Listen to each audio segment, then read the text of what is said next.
and they're going into a door that leads into the main jail area. And I hear the door open, shoo, they walk through, the door closes, and then I just hear screaming.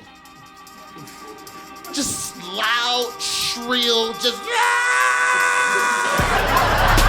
Welcome to This Is Not Happening. I'm your host, Roy Wood Jr. When you think about it, work is all about counting. You count the minutes until lunch. You count the hours until you can clock out. You count the days until the weekend. And then come Sunday, you're not even at work. You're still counting. 12 hours till Monday morning. 6 hours till Monday morning. 2 hours. We count the weeks until holidays, the months until vacation, the years until retirement. If you play your cards right.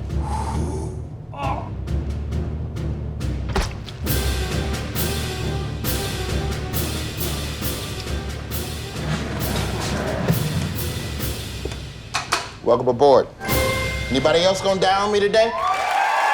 You know this man from his work on The Daily Show with Trevor Noah, Roy Wood Jr. I want to talk to you tonight about the importance of hospitality. The first job I ever had was Golden Corral. That was not only the first job, but the best job.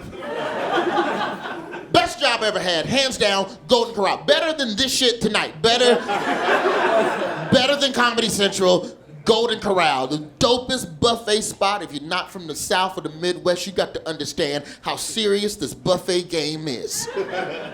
Love buffet restaurants, because when I was a kid and I could go to a buffet restaurant, that was the first chance that you get to make your own plate. That was adulthood. That was a rite of passage as a kid when your mom trusts you to decide what you're gonna eat. And you come back to the table with a broccoli ice cream burrito. And she go, what are you eating? You go, I'm grown, Joyce, shut up. I'm at the buffet.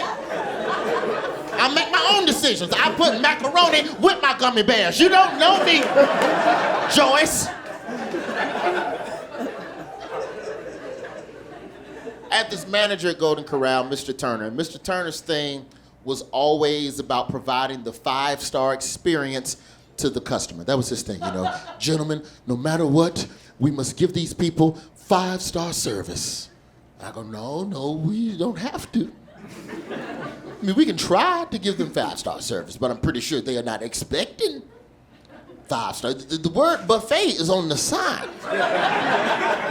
That automatically takes the valet out of the equation. They are not expecting 5-star service. It's an ice cream machine in the middle of the dining room, bro. That's not a 5-star experience. One of them loud-ass soft-serve ice cream machines, the loud one that needs a new transmission. Every buffet restaurant got a loud-ass ice cream machine, just only time it's quiet is when ice cream is actually coming out of it.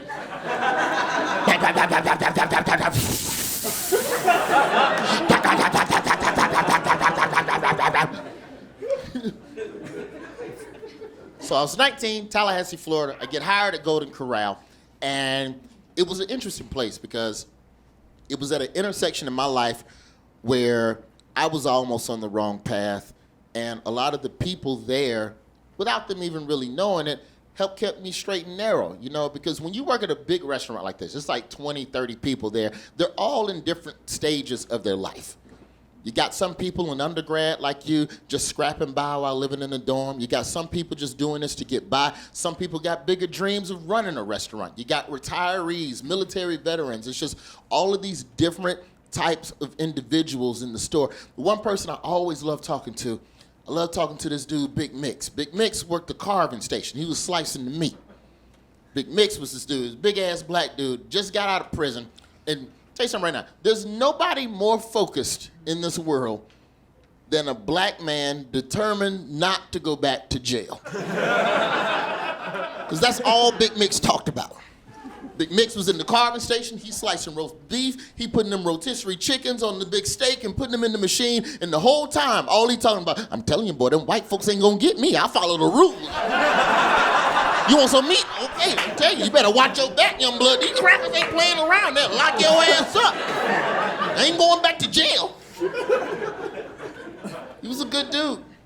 And it was a good job. And the thing they stressed, Mr. Turner, was that every server at Golden Corral had to be a member of the 100 Club. I don't know if they still do it today, but back in 2000, 2001, they were serious about this. The 100 Club was a policy at Golden Corral where every server had to know not only the name of 100 customers, but you also had to know 2 of their favorite buffet items. You could not fake it, you had to know. And it seems like a daunting task. But when you think about all the stupid ass song lyrics that are stuck in your head, you can add more words to your brain. There's room. Because when he broke it down, the way Mr. Turner broke it down for us so it didn't seem impossible, it made perfect sense. He said, yo, it's 52 weeks in a year. All you need to do is learn 2 customers a week. And each week, go back to your list, add 2 customers. And you keep looking at the list as you add people. And I can't explain it, but some sort of Matrix, Jedi, like you learn it. And one day, you're just walking through Golden Corral like a damn Rain Man. And you just... The moment you see a person, ham and chili, ham and chili, ham and chili. There you are, hot tea, extra napkins, hot tea, extra napkins. Which I don't even know if customers appreciated that, because I kind of feel like the last thing you would want at a buffet restaurant is somebody walking up to you, they go, oh, look at you, it's pork chops again, how you been? You would kind of feel shamed and you would suck your stomach in. And I joined the 100 Club. I did it. I became a member of the Golden Corral 100 Club. But there was one guy I could never crack because I could never find out his name. I knew what he ate, but I could never find out his name because he was too intimidating, and he was one of those people you could never really break the ice with. He was one of them big, swole, muscle-ass dudes. Probably one of them, you know how them people work at a vitamin shop for too long? You know what I'm saying? You ever seen employees at a vitamin shop and they've been in the back snorting protein powder for 10 years? And they just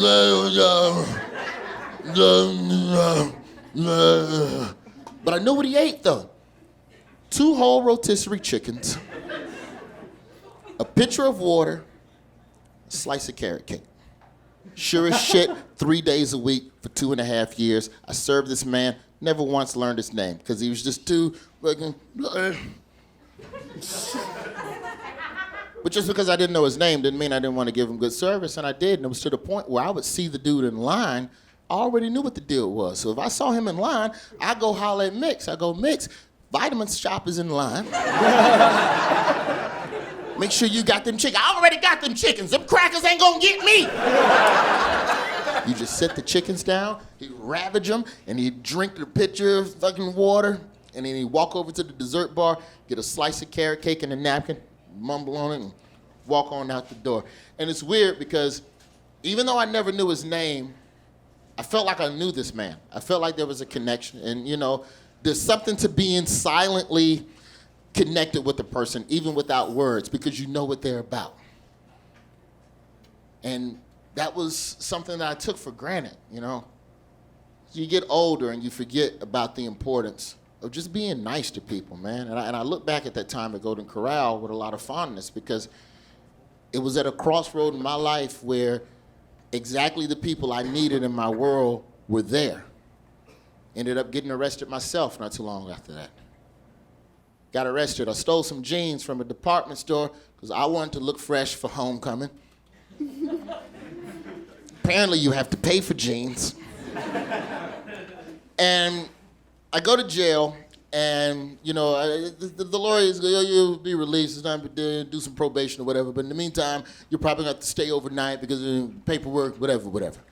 So now I'm scared, because now I have to spend a night in jail, and I don't know how to describe the Leon County Jail in Tallahassee to you, but like you're sitting in a holding area waiting to be processed, fingerprints and medical, and they give you your jail uniform. And I'm seeing inmates before me get processed, and they're going into a door that leads into the main jail area. And I hear the door open, they walk through, the door closes, and then I just hear screaming. Just loud, shrill, just, ah! And I'm like, what the fuck is happening behind that door? Because I know my turn is coming eventually. Next inmate gets up, gets processed, he goes to the door, shoo, walks through, door closes, shoo. I'm like, what do I have to do to get sent to solitary? Because I'll eat my own turd. I'll do whatever. So I get processed, I get my little jail uniform, I got my little sandals and my little towel and whatever, and I'm walking, and the door opens for me.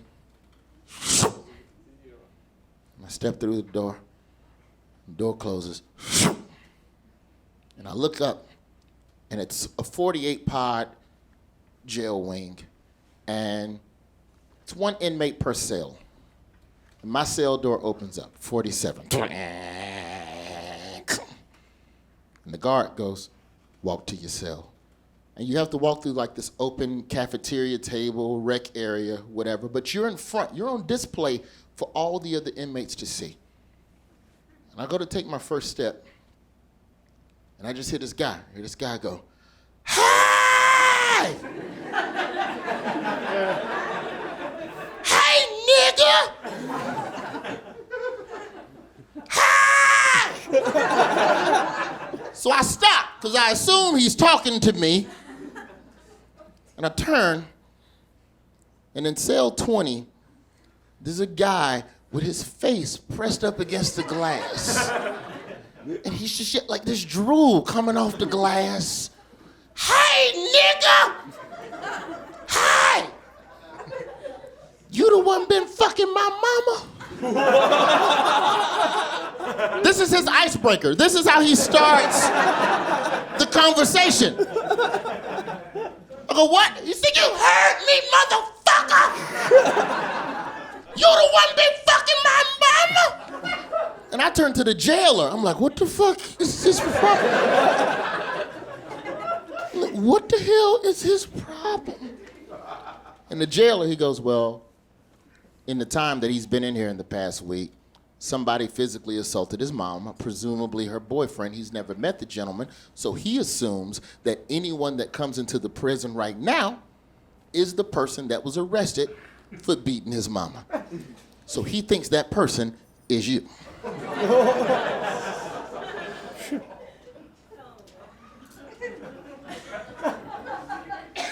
And I go, how long is he gonna think that? He said, probably until you leave. Because anybody who comes in did it, so his best bet is just to whoop all y'all's asses. So I try to ignore the shit, man, because I don't know what to do. I ain't no fighter. I ain't no thug. It's a grown-ass man snarling at me through glass. You the one been fucking my mama? And you can't ignore it, because if you ignore it, that's the ultimate bitch move. So now I gotta man up. I'm trying to just fucking get my chest together, and I'm all of 19, 20 years old. I'm scrawny. I just go, I yell across the rec. I go, I do not know her, sir. Which just screams, please whoop my ass. I do not know her, sir. I do not know her. And he go, yeah, it's you. Oh, yeah. Yeah, you definitely the one been fucking my mama. Oh, I don't like that. Oh, I don't like that. And he bangs on the wall of his cell. Smitty! Smitty! And I hear a dude up in like 25. He goes, what up? Smitty! Come to your window, Smitty. Look at this nigga. I'm looking at him. Ain't he the one that's been fucking my mama? And I look up and I can't really make out dude in the cell. And I hear Smitty go, nah, he cool. He used to hook up the chicken at Golden Corral. And I looked up there, 2 chickens, a pitcher of water, and a fucking carrot cake. My dog, Smitty. I'm Roy Wood Jr., everybody. Thank you very much.